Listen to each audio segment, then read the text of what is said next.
You mentioned also this concept that I'm just lost at. I think I know what I think is would be, but I don't know. Integrating coaching approaches. What is that? What does that mean? Tell us, explain that to us, please. Sure. I let me premise this by saying I am, or preface this by saying I'm a huge fan of is an opportunity as a leader to really invite your people into the conversation. So rather than using a telling approach or a really delegating, I'm telling you what I need, when I need it, how I need it, off you go and do it. We miss out as leaders on tapping into our people's potential and their ideas and that sort of thing. So by using a coaching approach where we ask, where we really all of our people's expertise and strengths, it just opens up this opportunity for building capability and contribution. And again, it allows our leaders to let go of being the expert because they're actually leveraging the expertise of the people around them. And so let me give you a really simple example. I'm sure that there are many leaders out there who get interrupted many times a day with, have you got a minute? And it's somebody from their team. Have you got a minute? No, that's never. And have you got a minute actually takes a really long time. Often Yes, 25 minutes later, you're still having the conversation. exactly, exactly. And at the end of it, and so this person says, have you got a minute? They tell you the story of the situation. And then they try to hand off the problem or the challenge to the leader at the end of the conversation. So there you go. I've told you all about it. Here you go. You solve it. And the leader's, as if I don't have enough to do already. Now I've got this Yeah. extra thing. With a coaching approach, what we do is rather than listing the massive story and then accepting the challenge at the end or the problem and carrying all the monkeys on our back for the rest of the day, is we ask a few simple questions that help the other person, our team member, to actually figure out what they need to do next.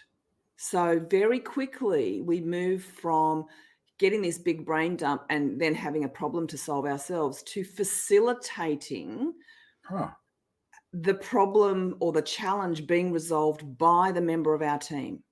And in the process, they get some learning, so they're more capable next time. And so coaching is an enabling process that allows all of us to rise together. Okay. Okay. So that's a little bit of that's way off what I was thinking, but because but that's good because now here we go again in a tailspin. But when you say questions and Yes. coaching, Yeah. so I could really maybe go to someone on my team and say, here's what I need, here's how I need it, and here's when I need it. What can you do to make what should we do? How should you get it done? How are you going to get it done? Beautiful. Yeah. What do you recommend? What do you need to be able to get this completed? Or what options can you come up with?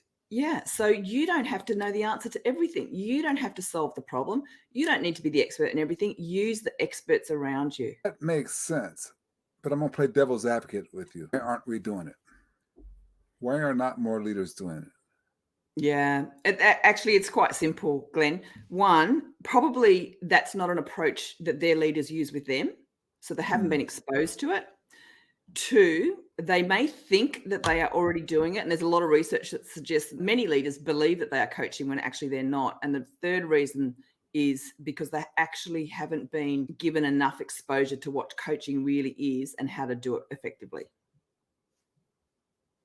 Okay. So they haven't been trained, basically. Curious that you say they still continue to do it that way. And I think we point out in our society who we think are great leaders who do it that way. We talk about these people in the software industry that know how to code and they spend all the time coding, and that's Mm, how they got their company so great, but they know how to do all the coding.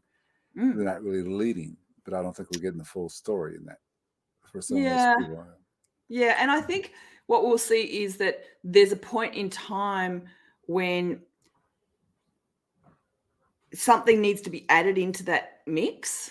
Yes. It's great to get things going and it works to a point, but if we don't then add something else into that mix, then we lose the opportunity. We maybe lose momentum. We lose the ability to bring other people in to support the great work that's already been done. And it's not necessarily that individual who is amazing and has grown the organization, they may not be the person that needs to do it. There might be somebody else who actually needs to Yeah. do the leading in support of that great expertise piece that's happening. Cool. Cool.